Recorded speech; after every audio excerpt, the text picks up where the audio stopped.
And of course to Kamala and our incredible partner, a historic vice president. She and Doug have become like family. And to me, family's everything. Dana, are we looking at a failed presidency? That this is a one-term guy? This is complete repudiation by the American people. 33% approval rating. Many people see this as a failure. So you and I sit together every day on the 5, and you know that I try to be really nice. And I intended to find something that I could say, wow, that was great. So news of the day at the top, understandable. Big soaring attempt at a rhetorical push for unity. I'm like, okay, I'm following. And then, like, what in the world was he talking about? For example, when he talks about dark money, does he not remember that just last week he gave the Medal of Honor, or Medal of Freedom Award to George Soros? He talked about the fact that they had the biggest economic rebound than ever. He never mentioned COVID, which was the entire premise of his presidency. Today, I looked at a poll. Britt mentioned our poll. There was another poll, the Gallup poll. They asked about 18 issues. Which ones are you feeling better about? Only 1 out of 18 did people feel better about, and it was gay, lesbians, and trans issues. So he's sitting there talking about all of these things that he's done, and I'm just like, this rings hollow. To me, it felt like the speechwriters have already left the building and that they asked ChatGPT to write a speech for Joe Biden in which he doesn't remember that he was president for the last 4 years. If you ask people, are you better off today than you were 4 years ago? The answer is no, except for maybe the solar companies and the Delta smelt. Forget how they made their money. Do you think that when so few people have so much wealth and so much economic and political power, that is an oligarchic form of society? Well, I would note that President Biden gave the Presidential Medal of Freedom to 2 people who I think would qualify for his oligarchs. That's why my farewell address tonight, I want to warn the country of some things that give me great concern. And this is a dangerous and that's a dangerous concentration of power in the hands of a very few ultra-wealthy people. And the dangerous consequences if their abuse of power is left unchecked. Today, an oligarchy is taking shape in America of extreme wealth, power, and influence that literally threatens our entire democracy, our basic rights and freedoms, and a fair shot for everyone to get ahead. We see the consequences all across America, and we've seen it before, more than a century ago. But the American people stood up to the robber barons back then and busted the trusts. They didn't punish the wealthy. They just made the wealthy play by the rules everybody else had to. So much is at stake. Right now, the existential threat of climate change has never been clearer. Just look across the country, from California to North Carolina. That's why I signed the most significant climate and clean energy law ever in the history of the world, and the rest of the world is trying to model it now. It's working, creating jobs and industries of the future. You know, we've proven we don't have to choose between protecting the environment and growing the economy. We're doing both. The powerful forces want to wield their unchecked influence to eliminate the steps we've taken to tackle the climate crisis, to serve their own interest for power and profit. We must not be bullied into sacrificing the future of our children and our grandchildren. We must keep pushing forward and push faster. There's no time to waste. I'm equally concerned about the potential rise of a tech industrial complex that could pose real dangers for our country as well. Americans are being buried under an avalanche of misinformation and disinformation, enabling the abuse of power. The free press is crumbling.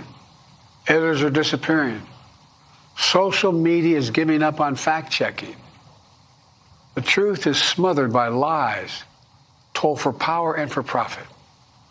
We must hold the social platforms accountable to protect our children, our families, and our very democracy from the abuse of power. they pushed us super hard to take down things that were honestly were true, right? I mean, they basically pushed us and said, anything that says that vaccines might have side effects, you basically need to take down.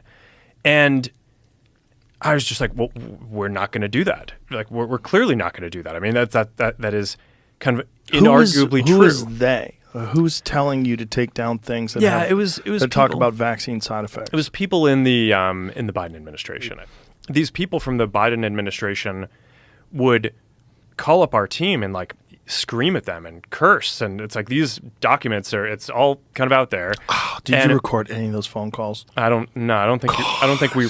But I think I want to listen. I mean, there are emails. the emails are published. It's all kind of out there.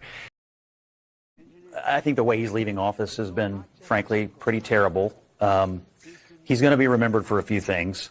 But politically, it's mostly for when he was vice president, he and Obama sort of ushering in the Trump era initially. And then as he's leaving office as president, bringing back Trump and Trumpism stronger and more popular than ever. Today, Biden has like a 61% disapproval, and Trump is over a 50% approval and more popular, and his ideology is more popular than it's ever been. If everything you say is true, the Democrats should have had no trouble getting reelected in this election, yet they were.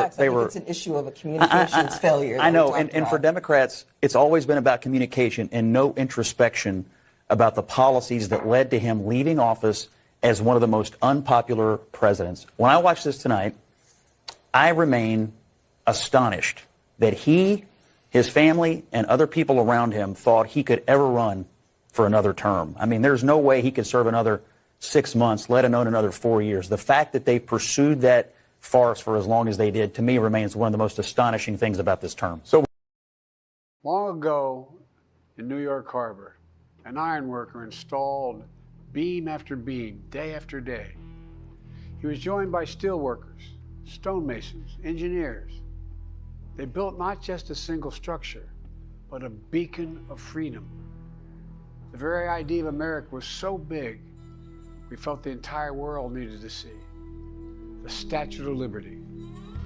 The Statue of Liberty is not standing still.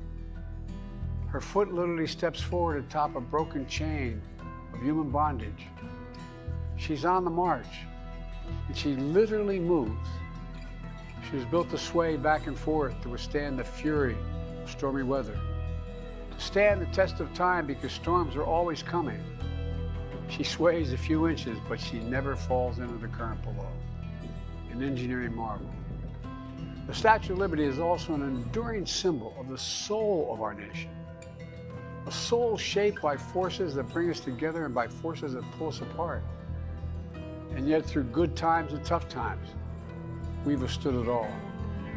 A nation of pioneers and explorers, of dreamers and doers, of ancestors native to this land, of ancestors who came by force, a nation of immigrants who came to build a better life, a nation holding the torch of the most powerful idea ever in the history of the world, that all of us are created equal. That all of us deserve to be treated with dignity, justice, and fairness.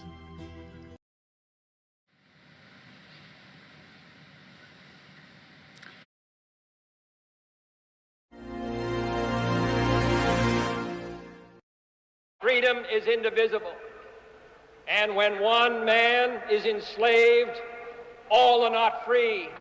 For freedom is not the property of one generation. It's the obligation of this and every generation. It's our duty to protect it and expand it and pass it undiminished to those still unborn.